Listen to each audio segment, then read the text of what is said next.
The Ocean of Theosophy by William Q. Judge. Chapter 4, Septenary Constitution of Man, or the Sevenfold Constitution of Man. Respecting the nature of man, there are two ideas current in the religious Christendom. One is the teaching, and the other the common acceptation of it. The first is not secret, to be sure, in the Church, but it is so seldom dwelt upon in the hearing of the laity as to be almost arcane for the ordinary person. Nearly everyone says that he has a soul and a body, and there it ends. The Christian teaching, supported by St. Paul, since upon him in fact dogmatic Christianity rests, is that man is composed of body, soul, and spirit.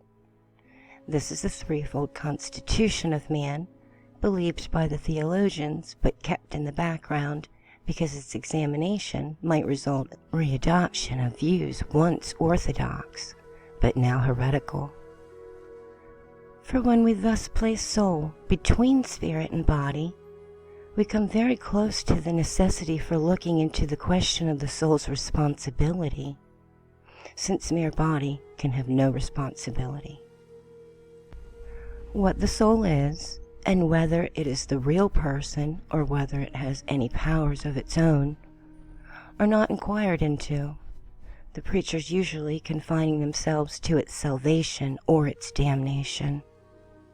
And by thus talking of it as something different from oneself, the people have acquired an underlying notion that they are not souls, because the soul may be lost by them.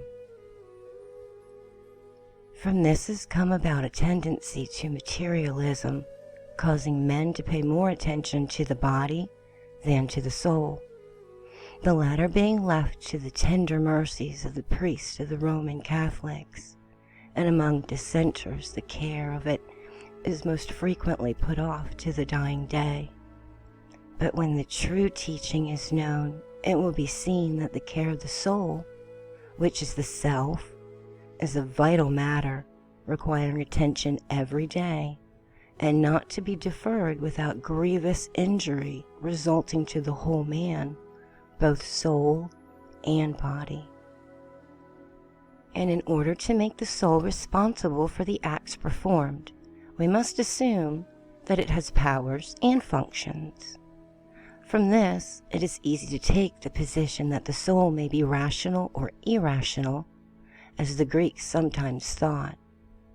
And then there is but a step to further theosophical propositions. This threefold scheme of the nature of man contains, in fact, the theosophical teaching of his sevenfold constitution, because the four other divisions missing from the category can be found in the powers and functions of the body and soul, as I shall attempt to show later on. This conviction that man is a septenary and not merely a duad was held long ago and very plainly taught to everyone with accompanying demonstrations, but like other philosophical tenets, it disappeared from sight, because gradually withdrawn at the time when in the east of Europe morals were degenerating and before materialism had gained full sway in company with skepticism, its twin. Upon its withdrawal, the present dogma of body, soul, spirit was left to Christendom. The reason for that concealment and its rejuvenescence in this century is well put by Madame H.P. Blavatsky in The Secret Doctrine. In answer to the statement, quote, "We cannot understand how any danger could arise from the revelation of such a purely philosophical doctrine as the evolution of the planetary chain," end quote, she says. The danger was this: doctrines such as the planetary chain or the seven races at once give a clue to the sevenfold nature of man, for each principle is correlated to a plane, a planet, and a race, and the human principles are, on every plane, correlated to sevenfold occult forces. Those are the higher planes being of tremendous occult powers, the abuse of which would cause incalculable evil to humanity. A clue which is perhaps no clue to the present generation, especially the Westerns, protected as they are by their very blindness and ignorant materialistic disbelief in the occult, but a clue which would, nevertheless, have been very real in the early centuries of the Christian era, to people fully convinced of the reality of occultism and entering a cycle of degradation, which made them rife for the abuse of occult powers and sorcery of the worst descriptions. Mr. A.P. Sinnett, at one time an official in the government of India, first outlined in this century the real nature of man in his book, Esoteric Buddhism, which was made up from information conveyed to him by H.P. Blavatsky directly from the Great Lodge of Initiates, to which reference has been made. And in thus placing the old doctrine before Western civilization, he conferred a great benefit on his generation and helped considerably the cause of Theosophy. His classification was the body or rupa, 1, 2, vitality or prana, or jiva, 3, the astral body, or linga sarira, 4, animal soul, or kama rupa, 5, human soul, or manas, 6, spiritual soul, or buddhi, 7, spirit, or atma. Those words in italics being equivalent in the Sanskrit language adopted by him for the English terms.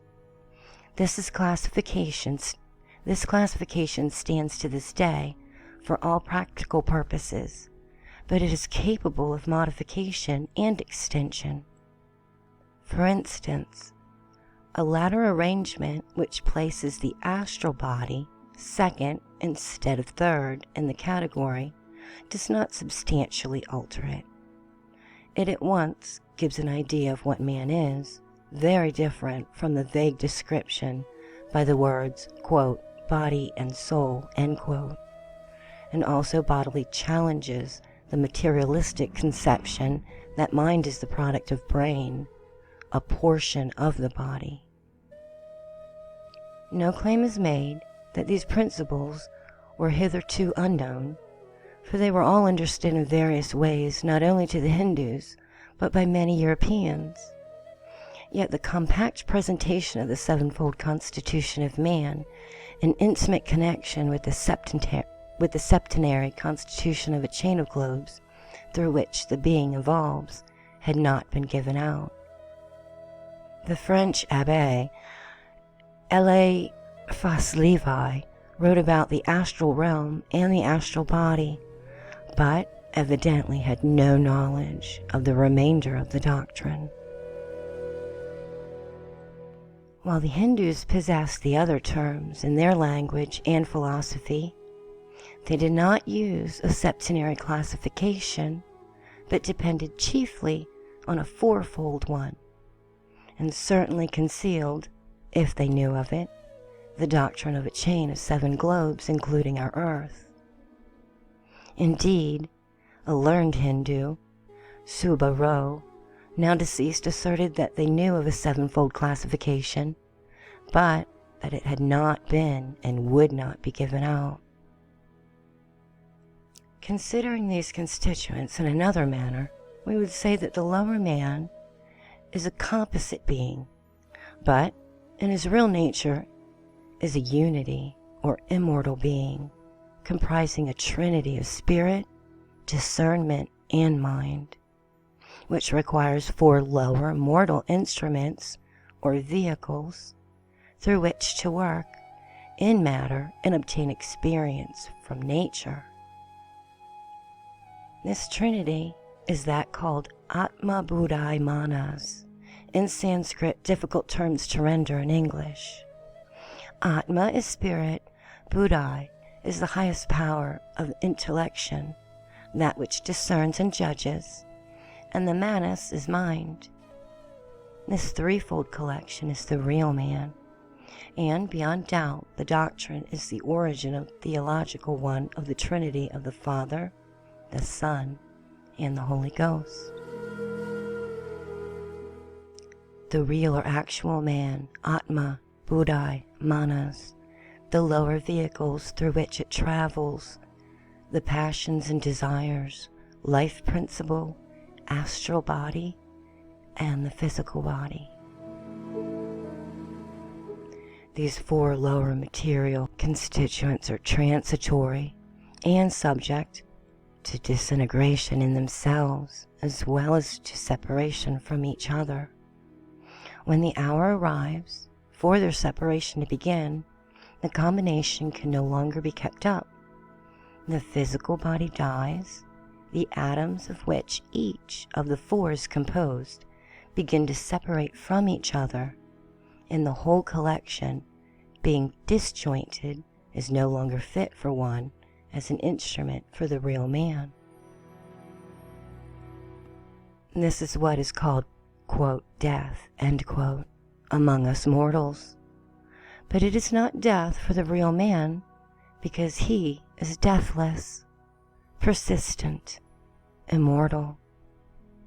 He is therefore called the triad, or indestructible trinity, while they are known as the quaternary, or mortal four.